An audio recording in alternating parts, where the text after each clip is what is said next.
10 € offerts et votre premier dépôt doublé avec le lien en description. Les amis, bienvenue, j'espère que vous allez tous très bien, que vous passez une super soirée, trop content de vous retrouver pour cette vidéo, merci à ceux qui sont passés sur live tout à l'heure, on a vécu un super tirage au sort de Ligue des Champions comme d'habitude, et comme d'habitude donc je vous propose cette rapide vidéo réaction, mon sentiment là, juste après le tirage, il est 20 h pile, au moment où je tourne, qui va passer ? De la 4e position à la première, qui va se qualifier, qui sera en Europa League. C'était un tirage très costaud pour le PSG, évidemment, qui a hérité du groupe de la mort. On en parlait, hein. AC Milan, la pire équipe du chapeau 3, Newcastle, la pire du chapeau 4. C'est relevé et ça va être tout de suite hyper chaud. Pour Lens, intéressant. Arsenal, costaud en chapeau 2. PSV Eindhoven qui joue super bien. Séville, c'est sans doute la bonne équipe du chapeau 1 à prendre. Donc voilà, on va rentrer dans le détail, mais on va attaquer groupe par groupe, tranquillement. Et commencer chapeau A. Je vais dire Bayern United, c'est super sympa, ça nous offre une vraie belle affiche, Kane qui retrouve l'Angleterre en plus, et un club où il aurait peut-être pu aller à une époque, début de mercato quand on pensait qu'United allait se faire acheter, continuer pour être dépassé Shearer, etc. Mais donc on aura cet affrontement à Old Trafford, à l'Allianz Arena, Galatasaray qui s'est tellement renforcé sur le secteur offensif, avec les A, les Ziyech, TT qui a été pris, j'en oublie, Icardi, Dries Mertens entre autres. Donc équipe intéressante, contre Molde, j'ai trouvé qu'ils avaient peut-être un petit peu de réussite sur le secteur défensif. Galatasaray, ils avaient encaissé pas mal d'occasions, mais c'est vraiment une des équipes qui m'intéresse grave cette saison. T'as trop envie de voir des matchs de Galatasaray, et donc United Gala, Bayern Gala, on va regarder, sans doute qu'on en discutera sur la chaîne. Vous commencez peut-être à sentir la température de mon prono. Copenhague est de loin la pire équipe des 4. Je vais dire pour moi, c'était sans doute la pire équipe du chapeau 3, peut-être en compagnie du Shakhtar. Copenhague, voilà, j'ai fait le tour d'effectif. J'avais bien bossé pour le coup mes chapeaux 3 et chapeau 4. Bon, raisonnablement en tout cas, j'ai fait quelques recherches avant. Et ouais, Copenhague, c'était assez compliqué pour eux sur les tours préliminaires. Ils se sont qualifiés ric-rac à chaque fois. Contre le Sparta, c'était chaud. Contre le champion polonais, ça passe de pas grand-chose. Et sinon, ils n'ont pas un effectif faramineux. La saison dernière, ils finissent avec aucune victoire dans leur groupe. C'était un groupe relevé, avec City notamment. Mais aucune victoire dans ce groupe. Un but marqué, 12 encaissés, je crois. Donc ouais, Copenhague, je les mets 4. Je pense que pour Galatasaray, quand même, la marche sera assez haute parce que défensivement, ils ont des petites lacunes et c'est quand même le Bayern et United.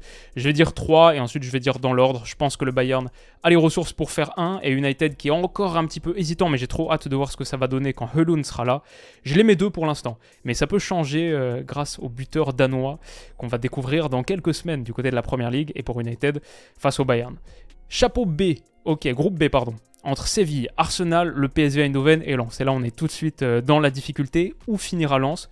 Je vais dire pour moi... Bon, il y a une vraie question. Déjà, je pense le numéro 1, Arsenal. Je dirais que c'est de loin la meilleure équipe des 4, même s'ils ont quelques petites difficultés à l'allumage. Ça fait longtemps qu'on les a pas retrouvés en Ligue des Champions aussi, 6 ans. Donc trop intéressant. Et Arsenal-Lens, c'est cool en plus. Avec Stan, je pense qu'on aura 2-3 trucs à en dire. Le PSV Eindhoven, c'est une vraie belle équipe. Vraie belle équipe. Malheureusement, on a découvert en début de live, là, on était ensemble. On l'a vécu ensemble. Johan Bakayoko, l'ailier droit, apparemment, on va signer à Brentford pour genre 35-40 millions. Mais ils ont encore Noah Lang, même si c'est un peu plus compliqué pour lui peut-être sur l'aile gauche. Ils ont Luc de Jong, surtout au milieu de terrain. Ils ont Verman et Ibrahim Sangaré qui est extraordinaire, vraiment super joueur. Serginho Dest, belle équipe qui joue avec un football extrêmement attractif, offensif, parce que oui, ils ont été repris par Peter Bosz, mais là ça se voit vraiment, il y a du pressing, ça construit super bien, ça relance super bien, vraie belle équipe ce PSG. Ils ont giflé les Rangers et juste avant ils avaient giflé Sturm Graz aussi, 7-3 et 7-2, ou 7-2 et 7-3 plutôt. Donc ouais, ce PSV vraiment sympathique. Pour moi, je vais dire, entre les 3, Séville, PSV et Lens, c'est très costaud. Parce que Séville a très mal commencé la saison, mais vu leur ADN européen, t'as pas vraiment envie de miser contre eux non plus. Lens, l'ADN européen, c'est l'inverse. Ça fait 21 ans qu'ils n'ont pas été en Ligue des Champions. Il n'y a aucun joueur de leur effectif. Quelqu'un m'a sorti la stat là en live, je trouvais ça dingue. Aucun joueur de l'effectif de Lens qui a ne serait-ce qu'un match de Ligue des Champions dans sa carrière. Donc ouais. Et le PSV, c'est costaud. Là, si je devais vraiment le faire un peu avec mon feeling... Je vais dire PSV 2, Lens 3 et Séville 4, mais vraiment entre Séville, PSV et Lens, chacun avec leur force. Le PSV dans un registre assez similaire à Lens finalement, la pression, de très belles sorties, l'accélération, la vitesse, mais maintenant Lens, à voir ce que ça va donner sans Seko Fofana, sans Loïs Openda, est-ce que Andy Diouf, est-ce que Eli Wahi peuvent se hisser au niveau, reprendre le flambeau, la torche. Je pense que ce serait pas une mauvaise campagne de Ligue des Champions pour Lens, de finir 3ème, d'avoir l'Europa League, de continuer à faire gagner des points à la France, super important, et il y a la place pour, ça va pas être facile évidemment. il y a la place pour. Comme je dis, Arsenal, ça me semble assez clair. Ils sont quand même nettement au-dessus. Et le reste c'est chaud. Groupe C, alors Naples et Real Madrid semblent bien au-dessus. Je vais mettre le Real 1 parce que même sans 9, ça reste le Real en Ligue des Champions. Et Naples 2. Ensuite, entre Braga et l'Union. L'Union, j'adore. Et j'adore ce match avec le Real Madrid qui est vraiment l'opposition de style historique. L'histoire est fantastique pour l'Union qui a vraiment gravi les marches petit à petit. De la Bundesliga 2 à la Bundesliga, Conference League, Europa League, désormais Ligue des Champions. Maintenant, l'Union, même s'ils ont fait ce début de saison fantastique, là, leurs 4 derniers matchs, ils ont marqué 4 buts à chaque fois, les 2 de Bundesliga, celui de Coupe d'Allemagne et le dernier match de préparation contre l'Atalanta. Ils ont tout gagné, ils sont co-leaders de Bundesliga là, avec 6 points et avec 8 buts marqués. Mais ils surperforment vraiment tellement leurs chiffres avancés. L'année dernière, par exemple, c'était la 11e attaque de Bundesliga. Ils avaient un peu de mal secteur offensif, mais c'était la 18e en XG. 18e sur 18 en XG créé. Ils avaient vraiment hardcore surperformé. Ils ont une équipe intéressante. L'arrivée de Robin Gosens, notamment, qui a marqué un doublé sur son dernier match. Plein de petits gars, Brendan Aronson, David Datrofana, qui est mon joueur à suivre. Je me demande si je mets pas Braga un cran au-dessus quand même. Braga qui a montré des choses intéressantes en Europe. Leur effectif est peut-être un petit peu plus complet en général. Mais voilà, ça se bat entre Braga et l'Union pour la 3ème place. C'est vraiment très très serré. Il n'y a pas grand-chose qui les différencie. Sinon, je pense que le Real va finir 1. Et Naples qui a gardé Kvara, gardé Osimhen et enregistré l'arrivée de Jesper Lindström aussi il y a 2 jours, qui est donc mon joueur à suivre officiellement. J'avais dit, mon joueur à suivre, c'est le gros qu'ils vont prendre. C'est donc Lindström. Et ouais, assez sympa. Le groupe D, c'est le groupe un peu plus type Europa League. Même si Salzbourg, l'effectif est trop fun, on l'a regardé ensemble en live. T'as un gars, le capitaine de 37 ans, qui est le seul adulte du groupe. Tous les autres, ils ont entre 19 et 23 ans. Et genre, je vais dire 50% de l'effectif à soit 18, soit 19, soit 20 ans.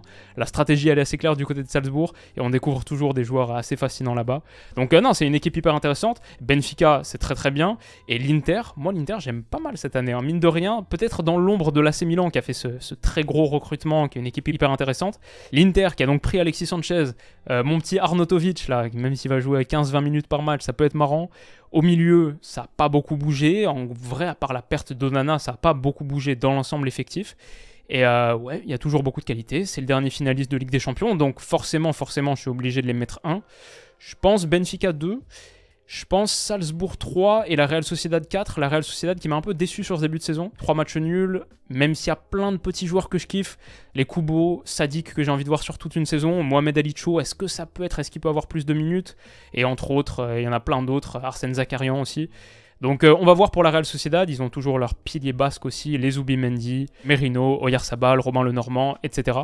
Je dirais plutôt ça dans ce groupe, mais je suis pas certain qu'on regarde beaucoup de matchs de ce groupe en direct. Dans le groupe E, je vais dire que le Celtic en vrai me plaît beaucoup quand j'ai regardé leur effectif. On voit vraiment c'est une équipe construite par Postecoglou. Il y a 5 Japonais, 3 Sud-Coréens et quelques vrais bons petits joueurs. Est-ce que ce sera suffisant pour aller chercher une place, ne serait-ce que d'Europa League ? Peut-être devant la Lazio qui fait vraiment un mauvais début de saison, qui est assez âgé. Il me semble que Luis Alberto c'est 30 ans, Immobilier c'est 33, on a Felipe Anderson c'est 30. Au milieu en général ça prend un petit peu de l'âge. Bon, il y a Guendouzi qui est arrivé. On va voir, la Lazio pour l'instant c'est pas top sur le début. Mais peut-être, c'est très serré. En vrai sur ce groupe j'ai pas grand chose à dire, à part l'Atleti 1, ça ok, je pense que je pars plutôt là-dessus. Et sinon ça peut changer dans 3 heures si je le refais, mais je vais dire Feyenoord 2, le champion néerlandais en titre, qui est plutôt pas mal en Europe récemment, et allez, Lazio 3, Celtic 4, parce que le Celtic en Europe généralement c'est compliqué, mais franchement ça pourrait être un petit peu dans tous les sens. On va finir par le Paris Saint-Germain, on se le garde pour dans quelques minutes. City, Leipzig, Étoile Rouge de Belgrade, IB, les Young Boys de Berne, qui me semblent être la pire équipe de cette phase de groupe de Ligue des Champions. En tout cas, moi quand j'ai regardé leur 11, ça m'a pas beaucoup parlé. Bon, c'est aussi ma faible connaissance du football suisse, mais ils sont parmi les moins bonnes équipes, en tout cas ça c'est clair. L'Étoile Rouge, là, ça m'a l'air un peu meilleur, mais je connais très mal aussi, à part Crasso, quelques autres. Donc je vais mettre 3, et en vrai, sans trop de surprise, je vais mettre dans l'ordre. Leipzig, hyper intéressant. Leur match contre City, là, ça va être super sympa. Leipzig, magnifique équipe, mais j'aurais peut-être préféré les voir dans un groupe, t'imagines, là, dans le groupe du Paris Saint-Germain, à la place de Dortmund, ça aurait été peut-être un peu mieux. Ou avec le Barça, par exemple, pour une vraie opposition de style. Le Barça qui, justement, a un groupe assez abordable. Shakhtar, je pense que c'est la moins bonne équipe avec Copenhague de celle du chapeau 3. C'est plus le Shakhtar d'antan. Assez compliqué. L'année dernière, ils s'étaient pris une valise Bah justement, c'était qui? C'était contre le Feyenoord qu'ils avaient pris 7-1. Pré-saison, défaite 5-0 contre Tottenham. C'est un peu compliqué pour le Shakhtar, évidemment, la situation aide pas. Je vais dire Shakhtar 4, Anvers 3. Anvers qui a quelques joueurs intéressants. Le petit Vermeeren, là, s'il reste, la petite pépite au milieu de terrain, 18 ans, vraiment, vraiment stylé. Petit ailier aussi, Balikwisha, faut garder un œil dessus. J'ai vu le long résumé de leur match, les 2 matchs contre l'AEK Athènes pour la qualif. C'est une équipe qui m'a plutôt fait une bonne impression, hein, coachée par Mark Van Bommel, champion de Belgique en titre, avec ce scénario totalement fou dingue à la dernière journée.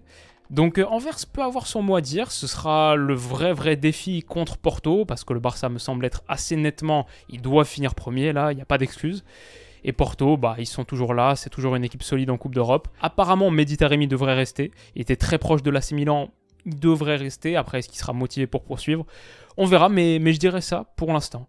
Et enfin, dans ce groupe, qui est non seulement un groupe sportivement incroyable, mais qui est aussi celui du storytelling, le duel des frères Hernandez, Théo contre Lucas, c'est dingue. AC Milan contre Newcastle, Tonali qui retrouve San Siro plutôt que prévu. PSG contre Newcastle, le vrai choc du golf. Bon, il y a aussi un monde où le Paris Saint-Germain, dans les buts c'est Maignan, l'AC Milan dans les buts c'est Donnarumma, là c'est l'inverse. Il y a ce petit truc là, il y a plein d'histoires intéressantes, mais surtout sportivement, ça va être une folie. Tous les matchs du Paris Saint-Germain sont fascinants.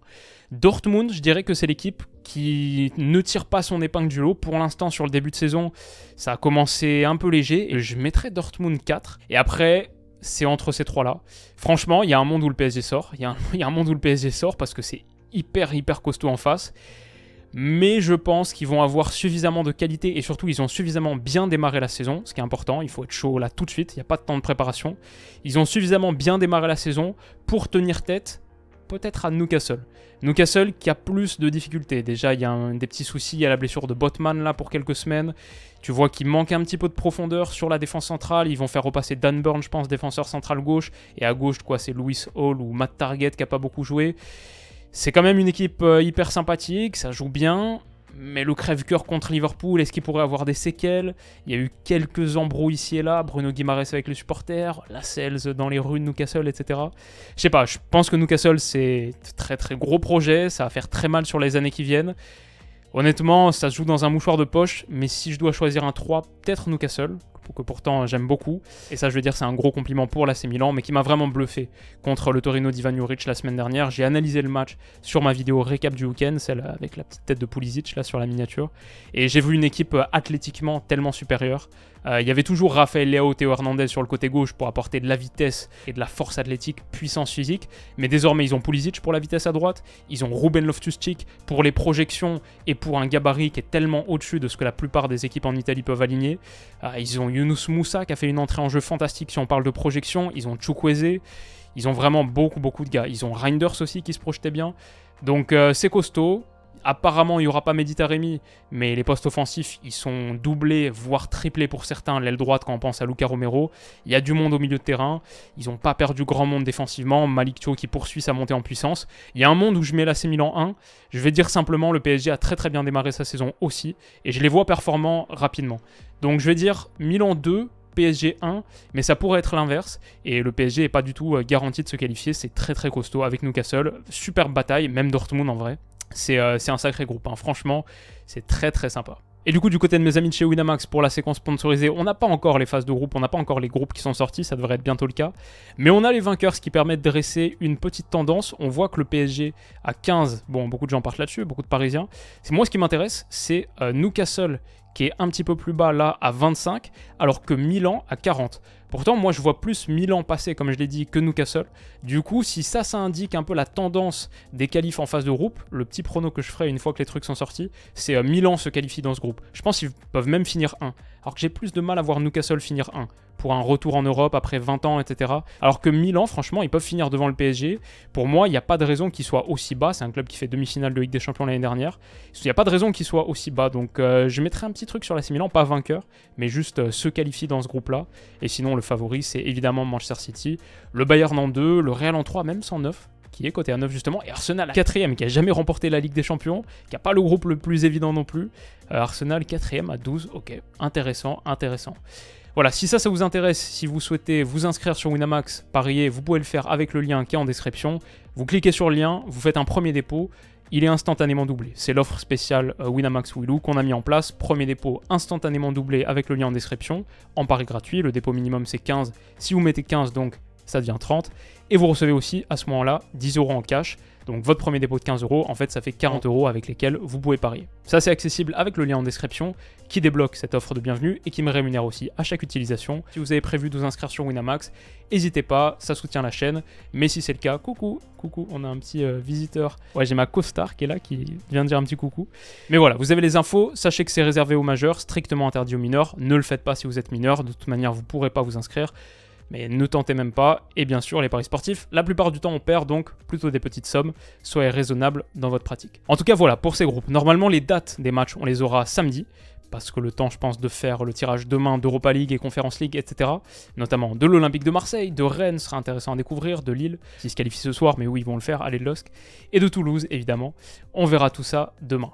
J'espère que cette rapide vidéo réaction vous aura plu, coucou, on dit au revoir aux abonnés, merci à vous pour votre soutien, pour votre force, et on se retrouve très très vite pour la prochaine. Prenez soin de vous les potes, à bientôt, bisous.